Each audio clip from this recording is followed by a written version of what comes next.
All right, we'll go ahead and get started now. For those of you who are having difficulties joining the web-based portion, you're certainly welcome to stay on the phone call and listen to the presentation and ask any questions that you might have. We're also going to record the session, so we can send out a recording that you can view, and if you have any follow-up questions, we can schedule another appointment. But we'll try to do some of these sessions periodically over the next couple months, and maybe look at using a different platform that seems to be a little bit more user-friendly. I'm going to ask everyone to go ahead and put their phone on mute unless you have any questions, either now or at any point during the presentation. Feel free to unmute and ask away. So anyone have any questions before we get kicked off here? Okay. So first of all, I'd like to thank everyone for joining us here today. On behalf of myself and everyone at Streets, we're very excited to have you and kind of talk about some of the new things that we're working on. Specifically, obviously the topic today is about the marketing analytics product that we are launching. But first I want to talk a little bit about myself, who I am, and a little bit more about Streets Business Services and what we're trying to do with that. And then we'll do a little bit of a discussion on just kind of marketing in general and then dive into the product itself. So my name is Jonathan Beard, and I am part of the corporate development team here at Streets.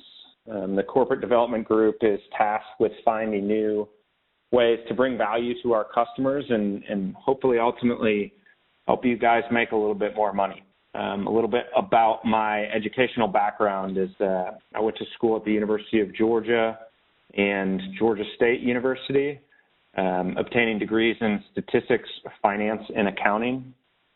I started with Streets in 2008, working first in inventory management and later moved into sales of the Solvair equipment division that some of you might remember.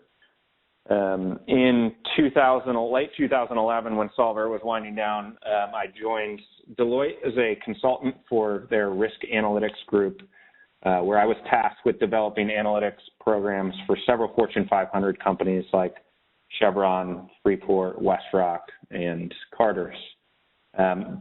These analytic packages that we worked on were predominantly in the internal audit space. But then in 2014, I turned my focus towards consumer-based analytics and joined a company right here in Atlanta called Cardlytics as a director of analytics. My team was tasked with analyzing billions of dollars worth of consumer transactions from some of the largest financial institutions in the world, and what we did is help retailers harness the power of these consumer transactions to help target and advertise more effectively to their consumers with enhanced targeting mechanisms and customized messaging. In April of 2016, last year, I returned to Streets, and that's where I am today, again, working with the corporate development team. So it's a little bit about me. Next thing I'd like to talk about is a little bit about what Streets Business Services is. And most of you guys know us from developing chemicals, dry cleaning and laundry chemicals for the textile cleaning industry. But we are now starting to venture into some of the services and recognizing that most cleaners are categorized in the as small businesses and don't oftentimes have the financial resources to hire individuals for a marketing capacity or web development, training, analytics, stuff like that. We decided to launch a business service line to address some of the needs of our customers and assemble a team of professionals who can provide a variety of these services on a contract basis. So what we really want to do is, leverage our existing relationships with you guys and see what we can do for you guys to help enhance your business. And so we're excited about some of the products that we will be introducing throughout the next year or two, and hopefully continue onward.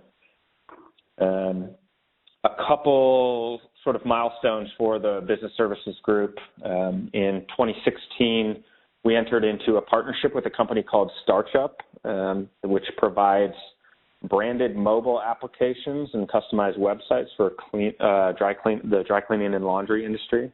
For those of you who aren't familiar with Startup, I'd highly recommend checking out their website. They've got some informative videos about what they do and how they're bringing some of these newer technology platforms to people in the industry. And I think it's especially great because some of these technology things are very, very hard to develop the competencies and costly to develop the competencies. They've figured out a way to bring these technical capabilities to dry cleaners and really help expand the dry cleaners' reach amongst their customer base. So that was in the middle of last year when we started that partnership. In January this year, we broke ground on a new training and education center designed to create top quality content for cleaners and their employees. So we're in the process of building out a plant where we can create all these materials that we're going to be utilizing a couple different web platforms that hopefully work a little bit better than this WebEx meeting here. But these platforms will have the ability to disseminate content to all different cleaners, employees, operators, owners, at a reasonable cost. We also will be offering boot camp style on-premise training programs for new operators and managers. So we know that human resources and getting quality employees is something that's difficult to find and keep. So we're trying to offer some services that help get people up to speed fairly quickly and help you guys become more productive. So finally today we are announcing the launch of our marketing analytics service, and that's what we're going to be talking about today.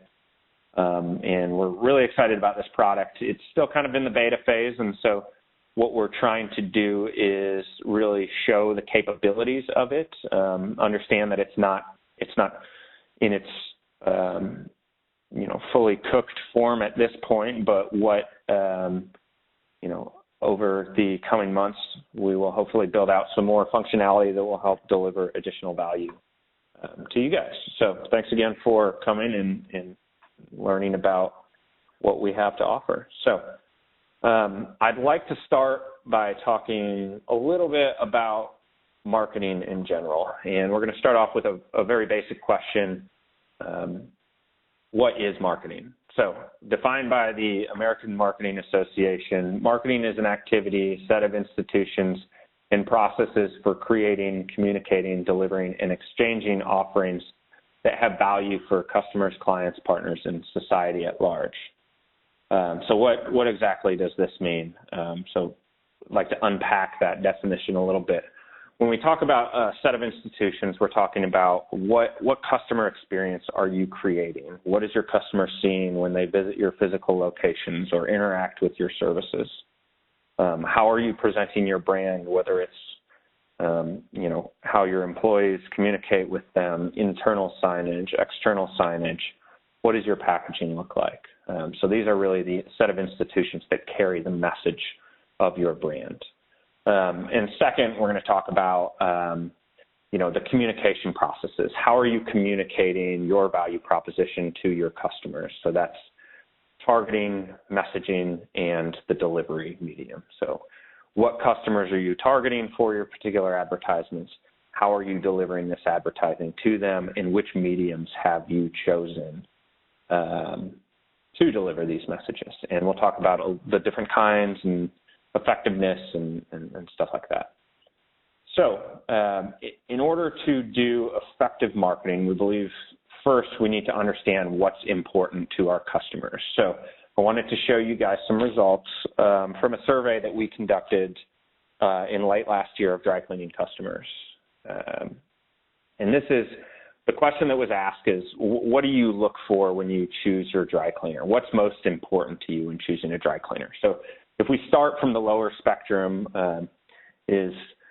we talk about environmentally friendly, and only 6% of respondents said that environmentally friendliness of their dry cleaner was the reason that they chose to use this dry cleaner. And this maybe comes as a shock to some people, just because the environmentally friendly crowd can be so passionate and vocal about this particular issue. It often seems like it's a bigger issue than it actually is. So when looking at customers, what they really care about, it's not necessarily the environmentally friendliness of your cleaner. And another thing with this particular issue is it's very difficult to convey this concept to a customer. You've only got a limited time to interact with the customer, and there's no real standard definition of what's environmentally friendly. Is it the solvent you're using? Is it the amount of packaging that you use? The sustainability of your business? So it's a very difficult thing to convey, and therefore it just kind of doesn't carry as much weight for particular customers.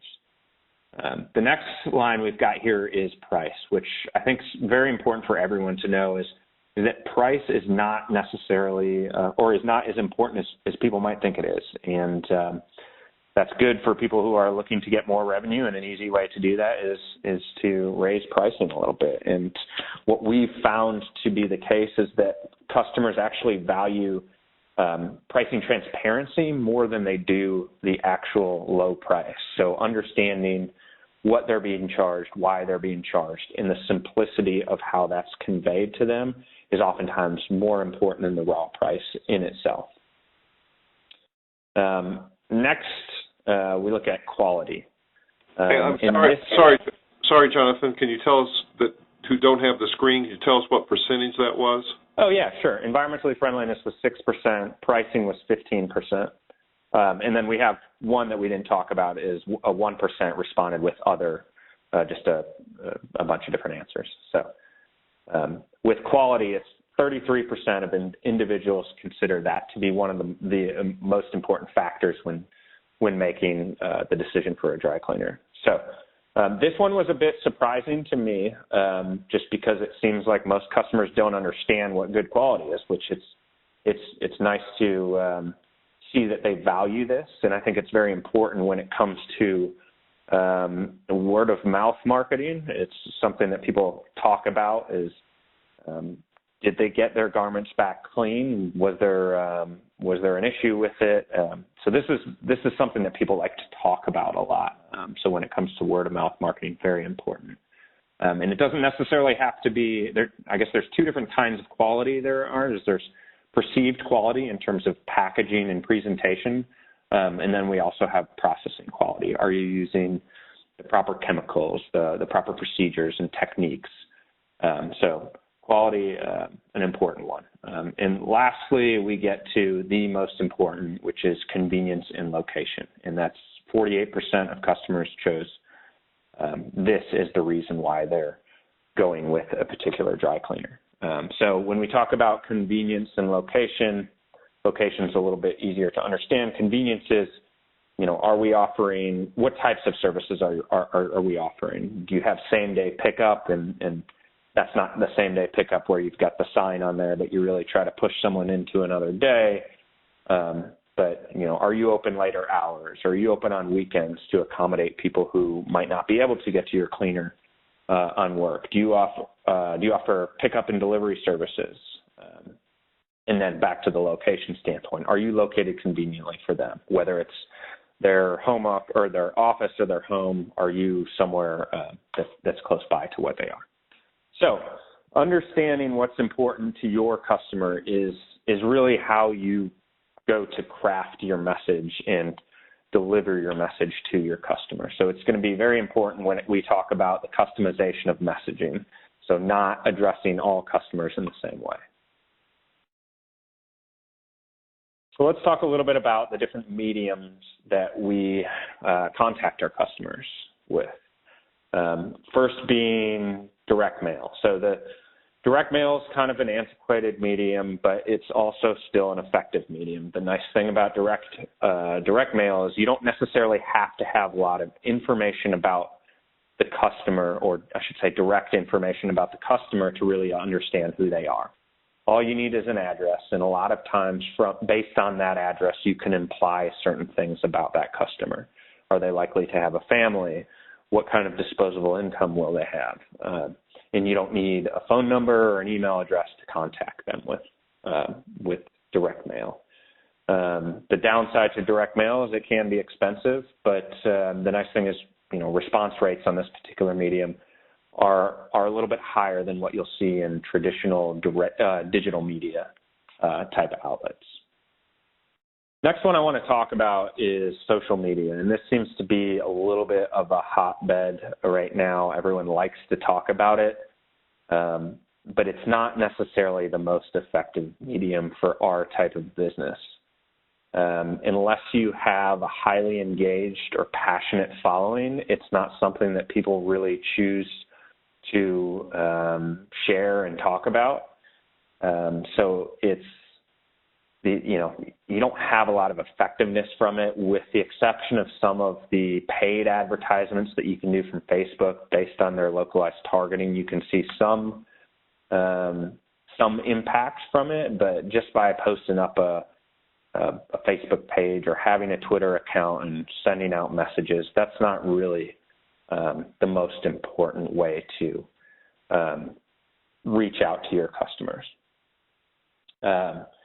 Next one I want to talk about is notifications and email. This is something that can be very effective for engaged existing customers. So this is a great medium to choose when trying to extract more revenue out of existing customers. And so we'll talk about when we get into the marketing analytics tool is how do we identify specific customers and based on their behaviors, and how can we address them to either extract more revenue or reduce customer churn, stuff like that.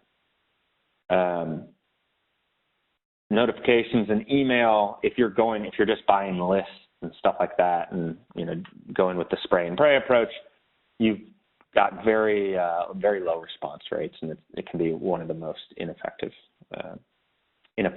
ways to communicate with your customers. And the last one is word of mouth. And before we talk more about word of mouth, I kind of wanted to show you guys an interesting statistic. And this, I think, gets overshadowed by all the emphasis on social media and digital media and stuff like this, is that when we ask what % of word of mouth transmission happens online, it's surprisingly low. It's only about 7% of any sort of recommendations, word of mouth marketing occurs online. So it leaves a very big chunk to the daily conversations that people are having with friends, family, colleagues, coworkers, neighbors. So it becomes a very, very important way to get your message out. And the reason why it's even more important is because the effectiveness of word of mouth transmission. So we'll talk about why is it so important. And so according to a recent Nielsen study, 84% of consumers say that they either completely or somewhat trust recommendations from family, colleagues, friends about products and services, making these recommendations the highest ranked source of trustworthiness. So any other medium that you're addressing your customers with, it tends to have to get over that trustworthiness gap. Can they trust what you are trying to tell them? And the answer is oftentimes not. And so people are looking for some validation of that information, and nothing is more powerful than the word of mouth. Another excellent thing about word of mouth recommendations is that they're extremely targeted. So when we talk about the other mediums, direct mail or email campaigns, stuff like that, we really need to focus on targeting it to the right people. But when it comes to word of mouth, the information that we pass along tends to be only if it's relevant to the party that we're talking to. So we're not going to, tell our cousin who lives 3 states away about this great dry cleaner that we use in our neighborhood because it has no relevance to them. They can't use it if they wanted to. So what we're going to end up doing is having that conversation with a good friend who lives in the neighborhood and, talking about the exceptional service that we got or the quality that we're seeing coming back and stuff like that. So when it comes to word of mouth, we need to give individuals, our customers, something to talk about. And how do we do that is building a brand and really enhancing that customer experience and making that brand as public as possible. So I want to share another insight that we learned from one of our surveys is when asking customers about the storefronts of their dry cleaners, 32% of customers describe their dry cleaner storefront as dated and dirty. So understanding that your storefront and what they see, the in-store signage, how the product is presented to them is something that conveys your brand. It's very important to create a customer experience that is worthy of talking about. So when someone walks in, are they being greeted with a smile and with someone who's friendly and helpful and knowledgeable? And a lot of times that gets overlooked, and you see some very successful companies out there that just really execute the conveying their brand through their institutions at a high level, and it's very good for allowing this word of mouth transmission to happen is really providing some information to your customers that you care, that your storefront's clean and they can trust you in cleaning their clothes. So the last thing when we wrap up this general marketing discussion is I'd like to talk about the visibility and cohesion of your brand. So one of the most important quotes that I feel when it comes to brand recognition is if it's made to show, it's made to grow. And as an example of what we're talking about here is got Apple computers. When they started developing their laptops, they've got this beautiful Apple emblem that they put on the top of their laptops. And when they were having the discussions about which way the emblem should appear, initially what they wanted is the emblem to appear towards the user of the computer so they knew which way to open the computer, which leaves us with one giant problem, is that when everyone else is looking at what you're doing, or whether you're in a coffee shop or a classroom or at work, they're seeing what goods and services that you're using, and the logo was presented upside down. So they felt that it was more important for others to see the logo in the proper orientation than it was the actual user. And the reason that they chose to do this is that people tend to emulate the activities of their peers. So if you see your friend or coworker doing something or using a product or service, you are more likely to do it yourself. And it's, this logic is kind of applied all over the place. You see this in, bartenders seed their tip jars at the beginning of each shift to encourage other patrons to tip by showing that, other people are doing it. Same thing with a restaurant. When you go into a restaurant, they're going to seat you closest to the window because they want other people to walk by and see that other people are dining at the establishment. And it conveys that the food must be good if other people are here. So the question is, how can we make our brands more public to our customers and allow our customers to display our branding and let other people see it? So I wanted to kind of bring up a few brand examples, obviously a good one and a bad one here. So on the right side, we'll see a very common marking on packaging, and it's the "We Love Our Customers" emblem. And it really doesn't tell us a lot about who the customer was, or who your cleaners is, or conveys any type of information about your brand. It's not a value add. just as significant as having a plain piece of paper on the front as it is having the "We Love Our Customers." So I would encourage everyone to think about different ways that you can get your logo out there on things that people might be exposing to the public. So if you're doing pickup and delivery, what's on your bags? Is your logo prominently displayed? Are your bags a specific color that might catch the eye where other people can see that, oh, this guy's leaving his dry cleaning out for pickup, and now I can see exactly who it is. And it makes it easier for others to emulate those same behaviors if they're seeing other things like that. So that kind of wraps up the general marketing component of this discussion. We'll go ahead and dive into the actual marketing analytics tool that we've prepared. So what is the purpose of our customer analytics tool? 5 main components. A is to improve lead generation, understanding where our customers are, where they aren't, which areas might have more disposable income that we're not targeting, really analyzing our customers on a geographic basis.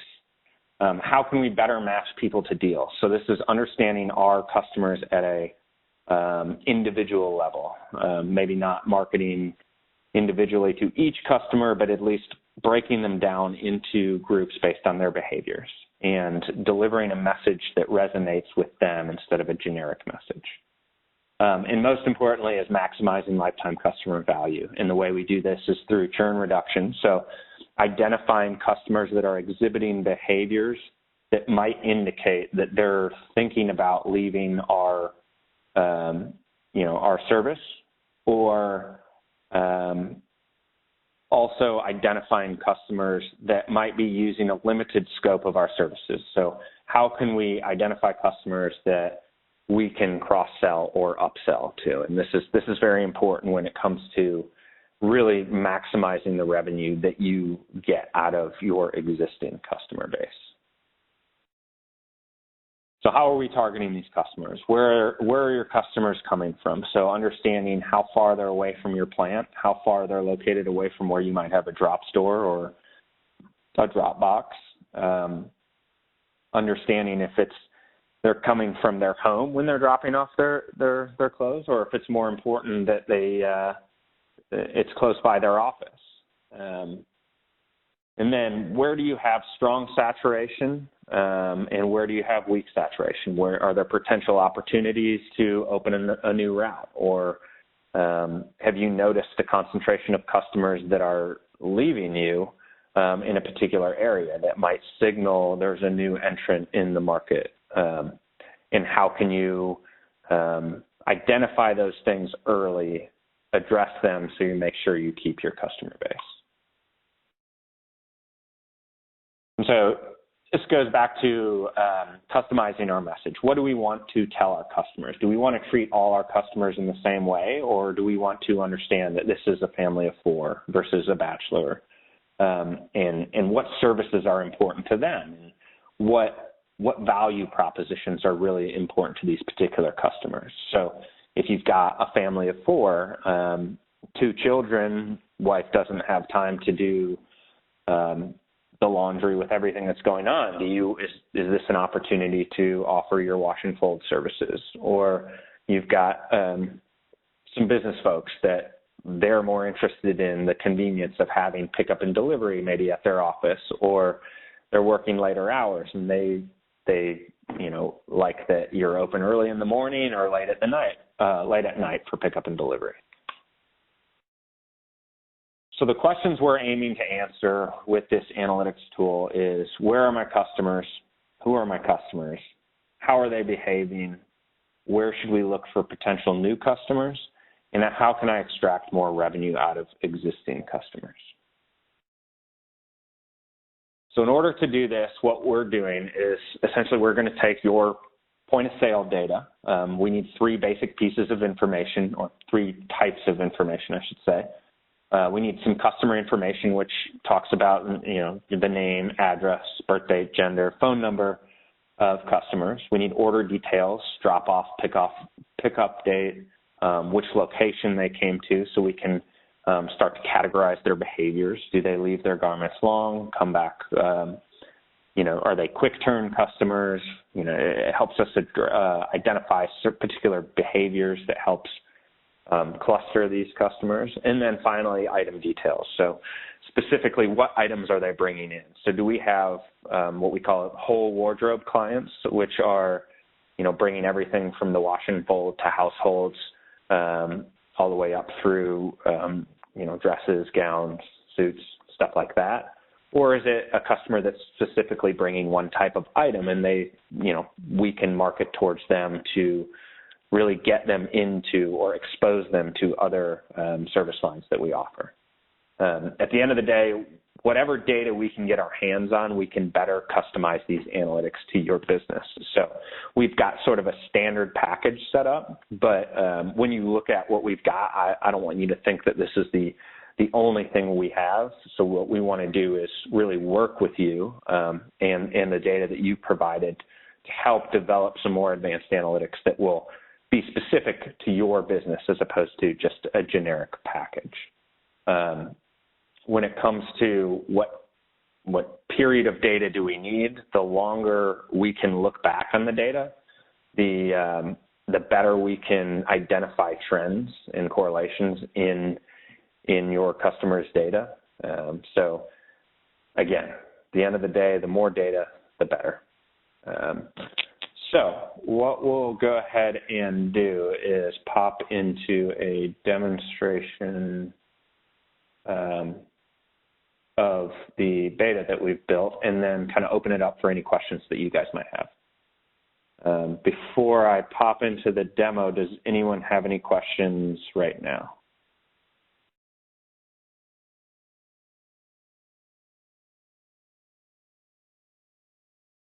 All right.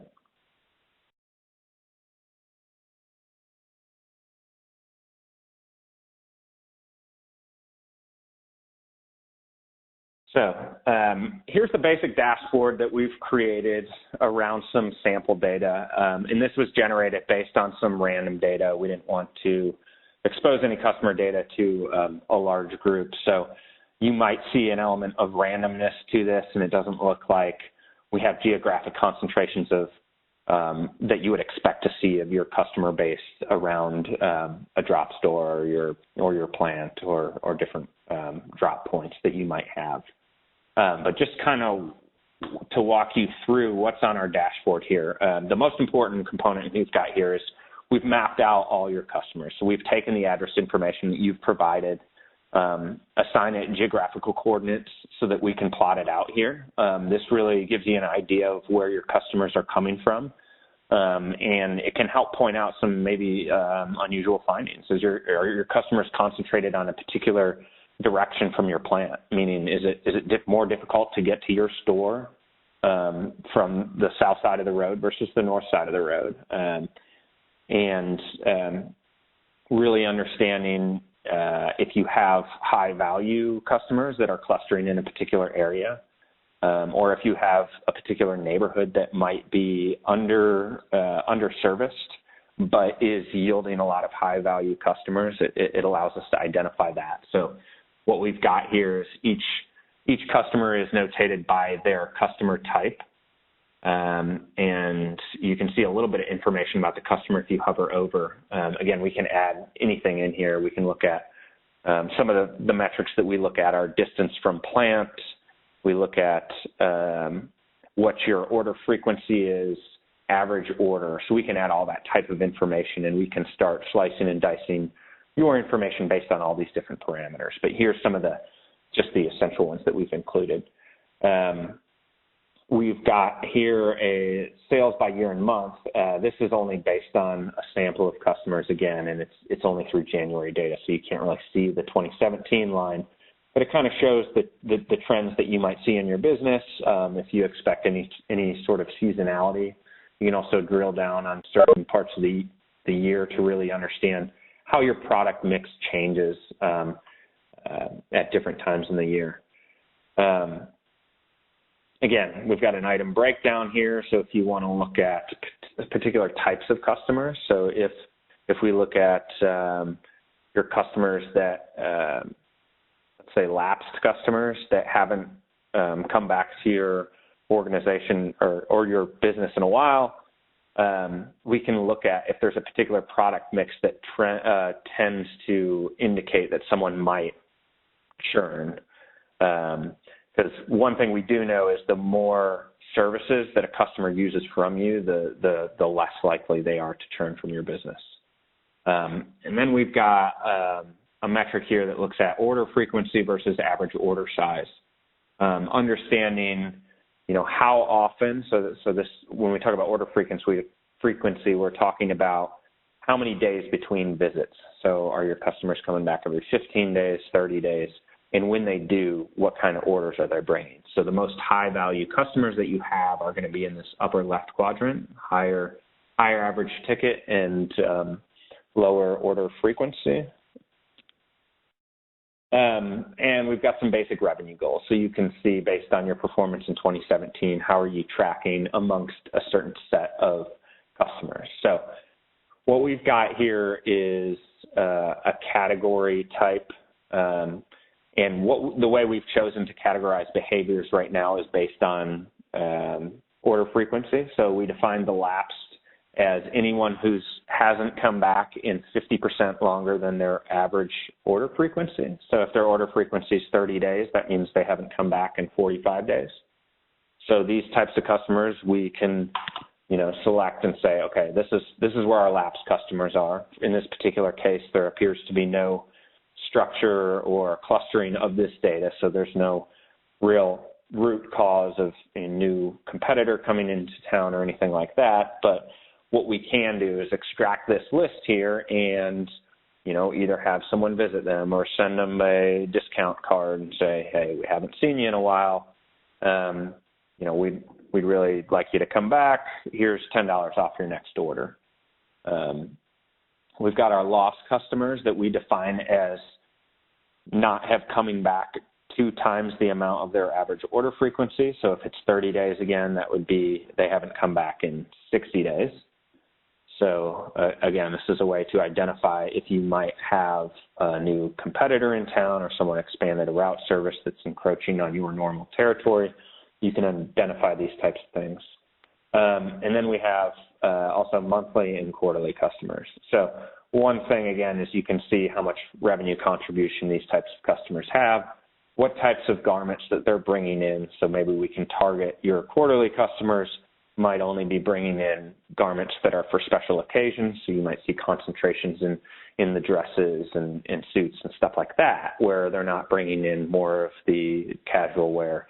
So we can target advertising based on those types of criteria.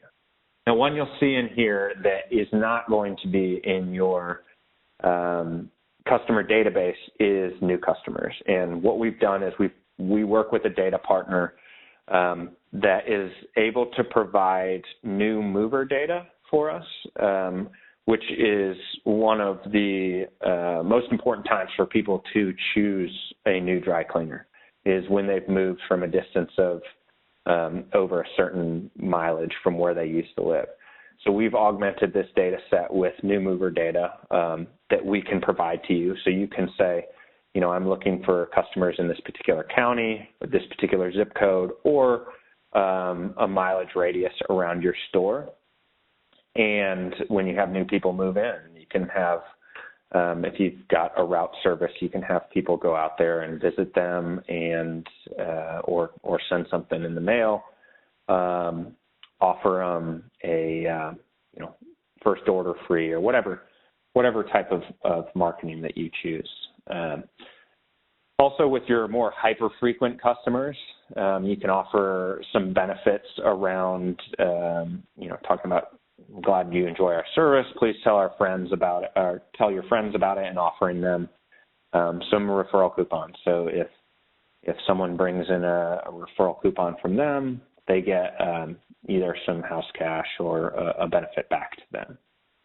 So This is this is sort of our introductory product. It's going to continue to evolve as we work with more cleaners and can develop some new analytics. And we're fairly responsive to any demands that you might have and information that you want to look at, and we'll kind of help you through this process.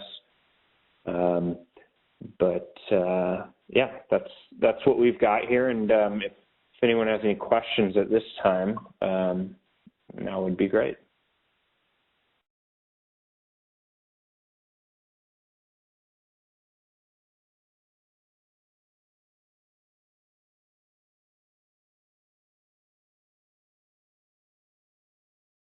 All right.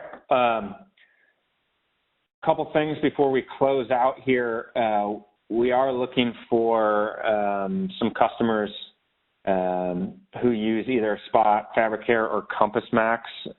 We're trying to just understand the different data types that we might see coming in. So we're, for a couple customers, we're willing to offer this service at no fee. So if you are interested in the product and want to take it for a spin and have one of those POS systems, please go ahead and let us know. You can email us at businessservices@fourstreets.com or email myself. It's jbeard@fourstreets.com. And I'll go ahead and send out an email to everyone who is on the call, just kind of reminding you of these things. If anyone would like a copy of the presentation or the webinar, you can also let me know, and we can try to make that available for you guys, especially for those who weren't able to join the WebEx and just kind of joined by phone. So if there are no more questions, I'd like to thank everyone for joining us here again today, and we hope to be working with you soon.